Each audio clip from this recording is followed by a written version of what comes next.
Assalamualaikum warahmatullahi wabarakatuh. Selamat pagi semuanya teman-teman Daun Hijau Al-Azhar Syifabudi Cibubur. Kita perdana podcast Daun Hijau Al-Azhar Syifabudi Cibubur, berbagi inspirasi dari rumah, dari lingkungan sekitar.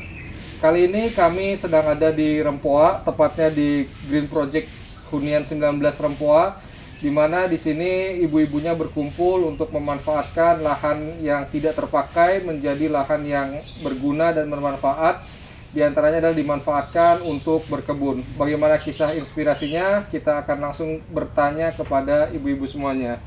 Assalamualaikum Ibu. Waalaikumsalam Baik, warahmatullahi apa kabar wabarakatuh. semuanya Ibu? Baik, Sehat semuanya. alhamdulillah sehat. Baik, saya Ginanjar. Ibu mungkin bisa memperkenalkan diri dulu ke teman-teman sekalian Ibu. Assalamualaikum warahmatullahi wabarakatuh. Selamat pagi dan salam semangat selalu.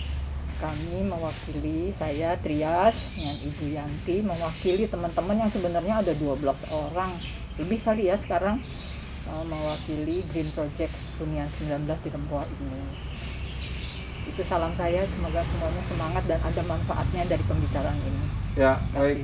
Itu tadi dari Bu Trias dan Bu Yanti, teman-teman sekalian. Jadi sebenarnya apa Bu yang melatar belakangi terbentuknya komunitas ini gitu? Saya jadi sebenarnya hobi yang mencintai tanaman tuh memang udah tertanam di lingkungan ini. Jadi sebelum ada Green Project itu kita masing-masing udah punya kebun sendiri-sendiri. Sampai kalau lihat rumah saya di depannya itu pohon melinjo, Pak. Kalau Feng Shui kan katanya nggak boleh. Saking sayangnya sama pohon melinjo. Yang di saya wanita, yang seberangnya yang laki. Katanya dia harus pasang. Terus saya biarin aja. Saya dapat melinjonya, ya kan gitu. Begitu ada pohon lengkeng juga katanya harus sepasang. Nah dari situ memang kita udah pencinta tanaman. Terpikir ini ada lahan kosong, kadang-kadang dulu pernah ada ular katanya. Ya, terus ada binatang, kan itu membuat kita resah ya. Itu terpikir bagaimana ya kalau kita manfaatkan menjadi satu kebun yang hasilnya bisa dibagi di antara kita dan memanfaatkan. Kebetulan yang punya tanah nggak keberatan sekali, malah sangat mensupport kegiatan itu. Begitu kita berunding, koordinatornya waktu itu Bu Putu ya, Bu Yanti ya yang paling semangat. Akhirnya terjadilah itu. Kita patungan dulu di awalnya waktu itu bulan Desember tahun 2020. Kita mulai di awal kita iuran 200.000 lah untuk beli pupuk, dan kita mengangkat seorang tukang kebun. Karena kita nggak ahlinya berkebun ya, paling malam-malam nancap-nancap cari-cari bibit gitu. Gitu Pak. Jadi sayang banget kalau tidak dimanfaatkan, ternyata banyak manfaatnya. Kita bisa menikmati pepaya ya Bu Yanti ya, beberapa daun, mau ambil apa silahkan. Berarti berawal dari keresahan melihat lahan kosong, banyak hewan-hewan liar, sehingga kemudian akhirnya dimanfaatkan untuk menjadi area berkebun. Klaster di sini ya Bu, perumahan di sini ya. Karena kalau klaster kan kita rasa kedekatannya lebih ya dibanding kalau lahan kosong di RW atau di RT mungkin jarang bertemu. Di sini kita pasti bertemu gitu. Bertemu selalu jadi ya. untuk menebang satu pohon pun kita rundingan. Kalau di sini ada pohon besar kita rundingan, patungan untuk tukang ini yang nebangnya. Sampai begitu Pak. Oke, baik. Kemudian berarti kan tadi latar belakangnya adalah ada keresahan adanya lahan kosong seperti itu yang bisa dimanfaatkan. Kemudian juga dari ibu-ibu di sini juga semuanya tadinya mempunyai kebun kecil-kecil di dekat rumahnya, kemudian kebunnya dialihkan ya Bu ya, dipindahkan ke lahan tersebut, ditambah ya, sehingga kemudian menjadi lebih banyak manfaatnya gitu. Nah, selain itu Bu, tujuan dari membentuk komunitas ini tuh untuk apa sih Bu, Green Project Hunian 19 Rempoa ini Bu? Ya, nomor satunya mungkin pemanfaatan lahan, tempat kita berkumpul silaturahim. Biasanya kita hanya kumpul pada hari raya, halal bihalal. Dengan ada begini kita hampir tiap minggu ya Bu Yanti ya, hari Minggu. Walaupun bergantian, ada yang bisa, ada yang tidak, ada yang bisa. Kita bertemu di situ. Jadi tidak selalu 12 orang itu datang ke kebun, tetapi ada yang datang nanti di jam yang lain datang. Jadi tidak selalu kita dalam satu hari itu waktu janjian berkebun 12 orang semua. Oh, berarti siapa saja yang ingin datang ke kebun ya diperbolehkan ya Bu. Iya, betul. Nah, kemudian ini aktivitasnya tadi sudah berlangsung berapa lama Bu? Jadi kita dari bulan Desember 2020 ya sampai sekarang. Jadi ada program sebenarnya tiap 3 bulan dikoordinatori oleh 1-2 orang. Kalau berdua kan jadi punya semangat, ya yuk kita bikin ini, yuk kita bikin program mengundang orang untuk bikin pupuk atau apa lah Pak. Jadi isi dengan pengetahuan. Oh, oke. Berarti pas hampir berbarengan dengan pandemi ya Bu ya. Jadi Ya, banyak aktivitas yang kebetulan waktu itu dilakukan memang ya. lagi senang berkebun ya karena Oh. ada pandemi ini kan kita di rumah tambah cinta dengan tanaman. Oh, oke, baik. Kemudian ini Bu, kalau boleh tahu rutinitas atau aktivitas kegiatannya apa saja sih Bu di kebun tersebut gitu? Nah, mungkin Bu Yanti nih yang banyak idenya ya waktu itu. Kalau kebun yang di sana Iya, atau yang di Green Project sana. mungkin Bu Putri Program-program ya. lainnya. maksudnya. Ya, program-program. kita pernah mengundang ahli pembuatan kompos. Terus kita pernah juga rujak bersama. Ya yang paling itu kita sekarang mau nanam apa? Kita kemarin yang dulu kita lebih kepada sayuran. Ternyata sayuran itu kalau panen mati ya. Harus Habis. ditanam lagi. Iya, harus. Yang lebih manfaat rasanya buah. Buah itu nggak berhenti dan dia nggak mati-mati. Makin banyak buahnya. Jadi mungkin di tahun-tahun yang akan datang ini mungkin kita lebih ke buah ya Bu Yanti ya. Selain di kita juga udah banyak nih buah rambutan macam-macam.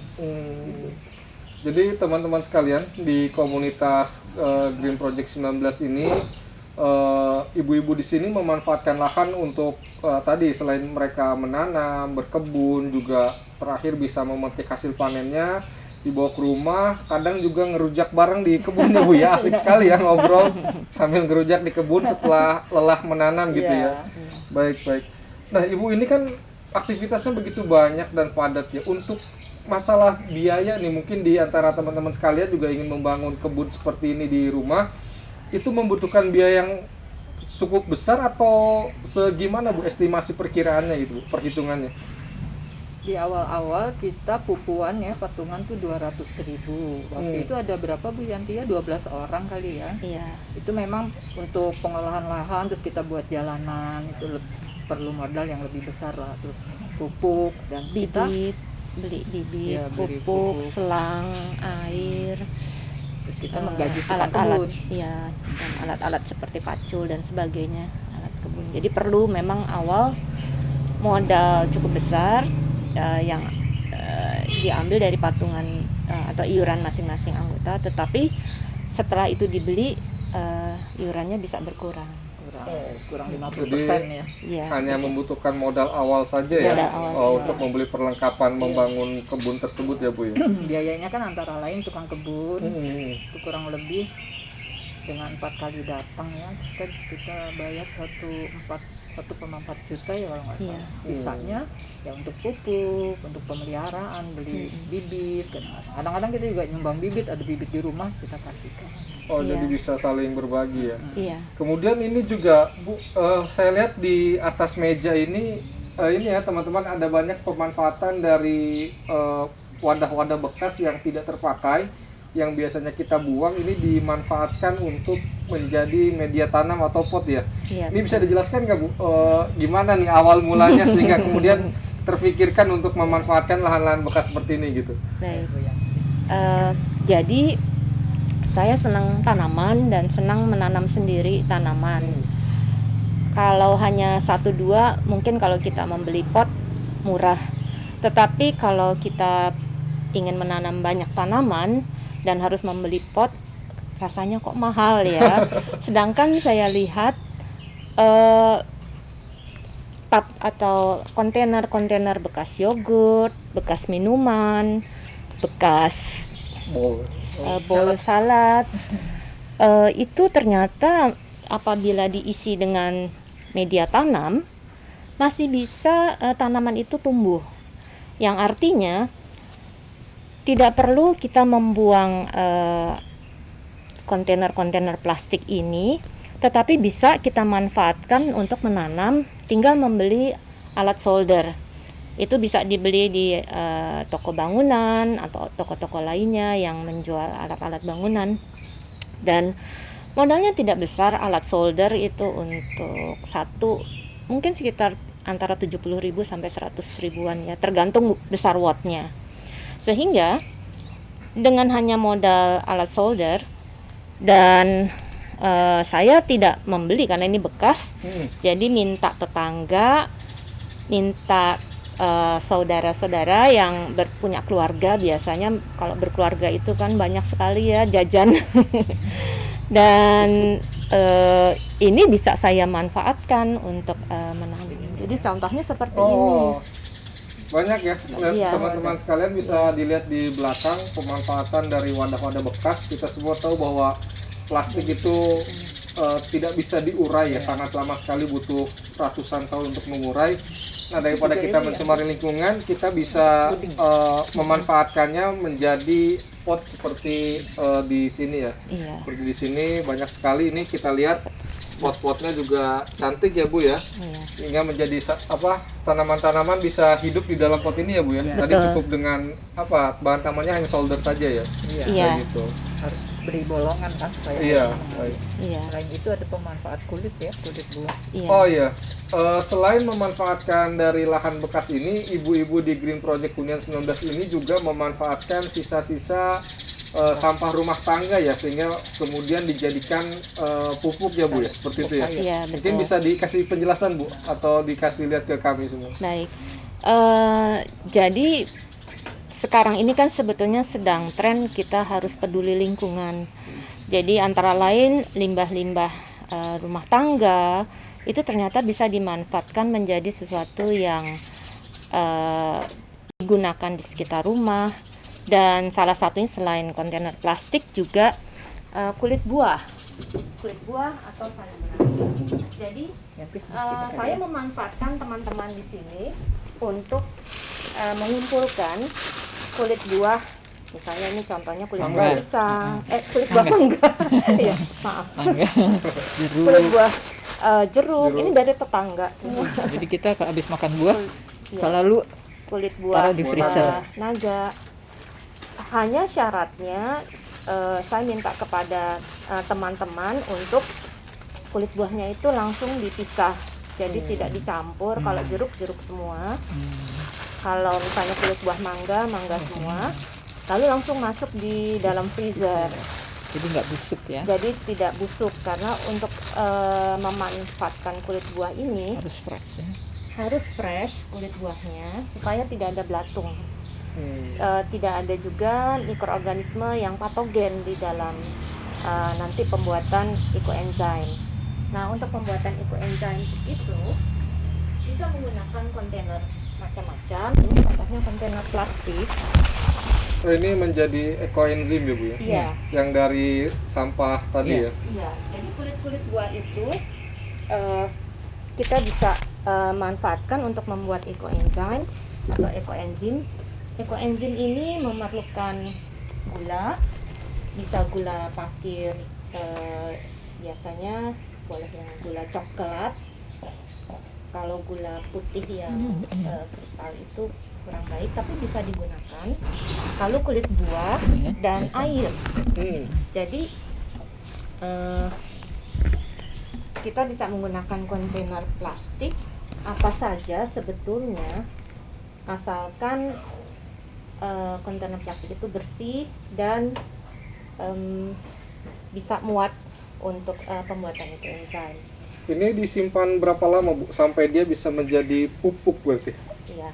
Setelah 3 bulan di tempat gelap dan tidak panas, kita bisa panen. Jadi dipisahkan cairannya ini dari kulit buahnya, kemudian ditampung seperti ini. Nah, ini ekoenzim ini lalu karena kulit buahnya dari tetangga, dari teman-teman, jadi hasilnya juga Dikembalikan lagi. dikembalikan kepada teman-teman. Jadi ini benar-benar yang disebut dengan proses daur ulang ya teman-teman sekalian. Jadi dari tetangganya ibu kemudian diberikan sampah buah-buahan tadi ya, diolah di sini untuk kemudian menjadi ekoenzim dan dikembalikan lagi kepada tetangga yang memberikan kulit atau sampah buah tadi, dan kemudian disiramkan ke kebun berarti seperti itu ya Bu ya. Betul. karena ini ekoenzim ini sangat concentrate, jadi memang harus dicairkan di dalam air. Dan ini bisa digunakan baik untuk pohon buah, pohon hias, tanaman hias, atau pohon-pohon lainnya. Jadi tidak terbatas hanya harus tanaman tertentu, tapi bisa semua tanaman. Berarti ini dimanfaatkan dari kita untuk kita semua di lingkungan Green Project 19 ini ya Bu ya. Iya. Sangat luar biasa sekali Bu. Bu, nanti ini kan juga ada kalau kulit jeruk ya, dinamain saya ya. campur. Oh, campur boleh Iya. ya. Kalau ini sudah dicampur ya Bu ya. Jadi Ini macam-macam. kalau aturan awalnya itu adalah 1 bagian gula, 3 bagian kulit buah, kemudian 1000 bagian air. Ibu Gitu cc ya. kali ya. Jadi 100, 300, 1000. Tapi waktu bagian kulit buah itu saya tidak asal campur. Oh, tidak asal campur ya. Tidak asal campur. Ada ilmunya nih teman-teman Itu dia sekalian. ilmunya. Jadi coba kita dengarkan ke penjelasan dari Bu Yanti tentang bagaimana mencampur ekoenzim ini gitu. Iya. Kayak gimana tuh Bu?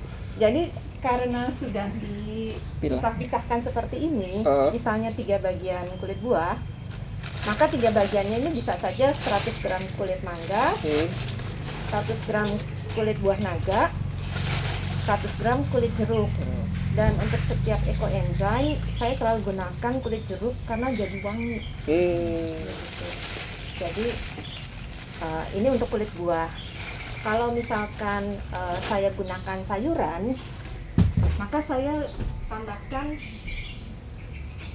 100 gramnya daun mint. Oh, daun mint. Iya, kebetulan banyak Di kebun juga di ya. kebun, iya. Daun mintnya tidak perlu membeli juga, hasil dari kebun sendiri. Jadi Iya. kita menanam untuk bisa memenuhi kebutuhan dapur sendiri ternyata ya Bu ya. betul. Tanaman-tanaman di Green Project 19 itu ya. Sering bikin pecel gitu. Sering bikin pecel juga. Modalnya cuma bumbu itu aja, bumbu pecel. Iya. Jadi teman-teman sekalian yang mau membangun kebun sendiri di lahan dekat rumah, jika ada lahan yang tidak bisa dimanfaatkan, bisa juga nanti kontak ke Ibu Yanti atau Ibu Trias ya Bu ya. Kita bisa berbagi bersama ya melalui podcast ini. Baik Ibu, kemudian di Green Project Hunian 19 ini sering ngadain pelatihan nggak Bu? Atau berjalan seperti tadi Ibu ceritakan saja, atau ada pelatihan-pelatihan tertentu gitu yang diberikan untuk para anggotanya? Kalau sementara selama ini belum. Oh, belum. Walaupun kami terbuka kalau misalnya ada yang mau yang ingin memberi. mengetahui lebih lanjut, atau yang selama ini kami saling tukar-tukaran resep. Kalau untuk pembuatan misalnya ekoenzim ataupun seperti pembuatan ini juga pupuk, saya racik sendiri, belum, tapi terbuka untuk itu. Terbuka ya. Ya, Nah, berarti teman-teman sekalian, memungkinkan ya Bu, jika teman-teman yang melihat video ini ingin datang berkunjung ke kebun di Green Project Hunian 19 ini, apa terbuka untuk umum? Mereka bisa janjian dulu atau seperti apa Bu? Mungkin Dengan lebih janjian baik ya mungkin ya. Janjian dulu ya. Karena semuanya nih orang yang punya, ada yang punya usaha, ada punya kegiatan. Ini ibu dosen. Pensiun, saya pensiun. Pensiun. Nah, saya UMKM. Nah, jadi di sini Tapi tiap hari Minggu kita ketemuan di tiap lahan. hari Ya. Minggu. Di lahan. Berarti kalau misalkan ada yang mau datang, bisa datang di hari Minggu ya. Kebetulan Bisa. kegiatan rutinnya ada di Ya, hari Minggu di hari ya. Minggu Betul, dari jam pagi. 8. Tadi kami juga sudah melihat ke kebun tersebut, teman-teman sekalian, ada banyak sekali sayuran dan juga buah-buahan yang sudah ditanam di sana dan beberapa kali sudah dipanen di kebun tersebut itu. Dan dengar-dengar nih tadi ketika saya ngobrol, ini sayuran-sayurannya dimasak untuk keluarga juga ya Bu? Apa gimana Bu? Iya. Iya, kita kadang-kadang tukar-tukaran resep. Tuker-tukeran Tapi resep. saya nyoba daun ini kalala ya, yang itu keladi. Dicampurnya dengan ini enak ya, enak bikin. Terus yang ini punya ide kangkung kan diginiin. Ternyata pemikiran atau bumbu-bumbu dari masing-masing itu sangat beragam ya. Dari kebun itu bisa waktu itu bikin keripik daun pepaya Jepang. Kikir, ada yang jadi, ada yang gagal. Jadi banyak sekali manfaatnya. Banyak ya. Berarti hari Minggu ibu memanen, kemudian siangnya dimasak untuk keluarga dari sayuran-sayuran tersebut ya, Bu? Iya, kadang-kadang Yang ada kalau di lagi kebun nggak ya? sempet, koordinator ngirim deh per kantong. Isinya macam-macam, ada cabai, ada ini. Biasanya Bu Putu Di banyak, rajin, Bu Putu kalau rajin. ada yang tidak sempat datang, itu dipanen, kemudian dikirim kepada anggota yang tidak sempat datang. Oh, Yang datang ambil sendiri. Dibagi. Iya. kegiatannya jadi menarik ya, Bu ya. Nggak Menarik cuma sekali. kumpul-kumpul aja ibu-ibu di sini, tapi juga mereka kumpulnya di kebun. Kemudian dari kebun itu kemudian mereka menanam, tadi memanen ya. Kalau lagi panen, kemudian hasilnya langsung diambil, dibawa ke dapur dan dimasak langsung untuk keluarga ya. Iya. Berarti kesehatan makanan untuk keluarga itu bisa terjamin ya, Bu ya.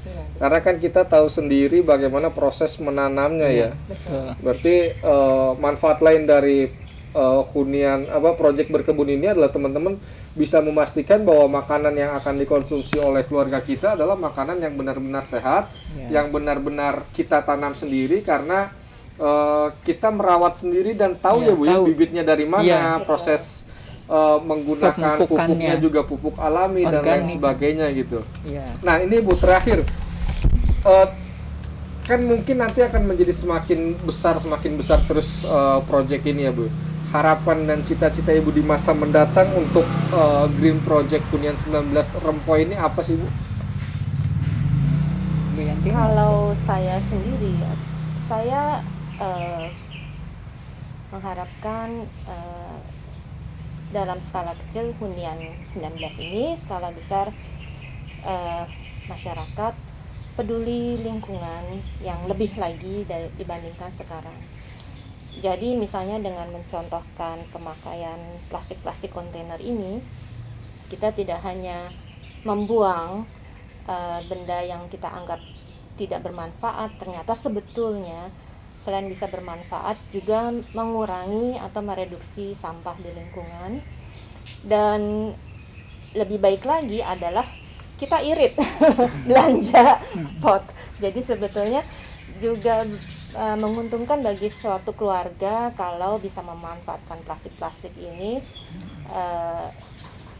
mengurangi sampah di lingkungan dan mendapatkan uang yang seharusnya dibelanjakan menjadi uang yang nantinya mungkin bisa Disimpan ya. ditabung. Bernilai ekonomi lagi ya ini Iya. ya. Dan yang berikutnya adalah mudah-mudahan dengan informasi yang diberikan, keluarga ataupun yang lebih besar lagi masyarakat melihat bahwa sebetulnya kegiatan itu tidak perlu besar, tapi kecil-kecilan pun, baik rumahan seperti ini ataupun komunitas di Hunian 19, jadi banyak keluarga yang ikut berpartisipasi, itu bisa dilakukan. Jadi kalau misalnya sudah berpikir, aduh harus mengumpulkan tetangga, mungkin berpikirnya sulit, tapi bisa dimulai dari lingkungan di dalam rumah saja dulu, yang seperti ini yang dilakukan. Kemudian dengan melakukan sesuatu yang lebih, bersilaturahim dengan tetangga, tadi saya dapat kulit buah dari teman-teman, kemudian berkebun, maka silaturahim itu juga terlaksana dan peduli lingkungan pun juga terlaksana. Jadi harapan saya ini bisa menjadi ide bagi keluarga-keluarga lain, bahwa sesuatu itu bisa dimulai dari yang kecil dan mudah-mudahan itu bisa menjadi inspirasi, menjadi keluarga-keluarga yang lebih banyak dan masyarakat luas. Oke, baik, terima kasih sekali Ibu, sangat menginspirasi sekali ya, bahwa dari yang tadinya lahan tidak terpakai, teman-teman semua bisa dimanfaatkan menjadi kebun, dan ternyata tidak hanya berkebun saja, setelah jadi kebun ada banyak kegiatan positif, ada banyak hal yang dilakukan yang sangat bermanfaat bagi lingkungan ya Bu ya. Nah mungkin ini Bu terakhir, dari komunitas Green Project Hunian 19 Rempoi ini, pesan-pesan untuk teman-teman di luar sana yang ingin membangun kebun seperti di sini, apa saja sih Bu yang perlu dipersiapkan gitu, seperti itu. Jadi biar teman-teman juga semangat dalam membangun kebun dan tadi menciptakan makanan-makanan yang sehat juga bagi keluarga di rumah ya. Pesan-pesannya apa Bu? Ya, pesan-pesannya nomor satu pasti semangat dulu deh. Semangat dulu ya. Harus Satu- semangat dulu. 1-2 orang jalan. Oke. Belum punya tukang kebun, ya kita tanam sendiri dulu. Lama-lama kan menarik mungkin ya. Udah gitu memang kita mengharapkan bahwa lahan-lahan kosong terutama di klaster itu dimanfaatkan dan ternyata banyak sekali manfaatnya.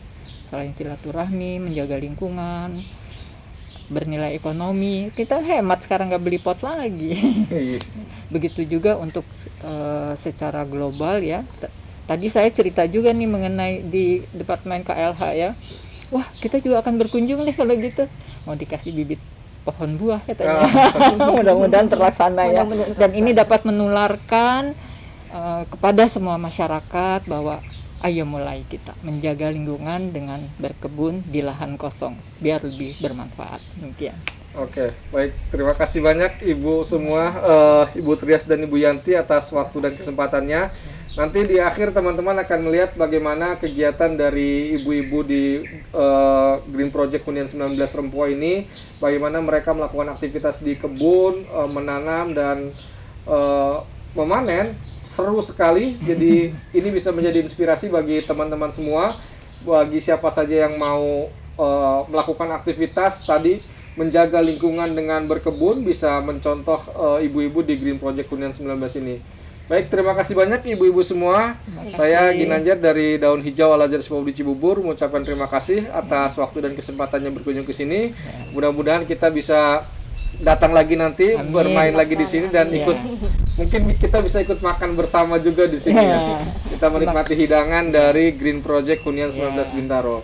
Terima kasih banyak ibu Terima semua. kasih Al-Azhar Terima Syifa kasih Budi banyak atas teman-teman semua. kunjungan pada kami. Ya, mudah-mudahan ini menginspirasi bagi teman-teman semua, bisa menciptakan sesuatu hal yang bermanfaat bagi lingkungan, karena tadi dengan memanfaatkan lingkungan yang tadinya kosong, kita bisa menjaga lingkungan, kita bisa bersilaturahmi dengan tetangga, dan juga kita bisa memetik banyak manfaat dengan kegiatan-kegiatan yang positif. Terima kasih. Assalamualaikum warahmatullahi wabarakatuh. Salam Daun Hijau Al-Azhar Syifa Budi Cibubur. Dalam hijau.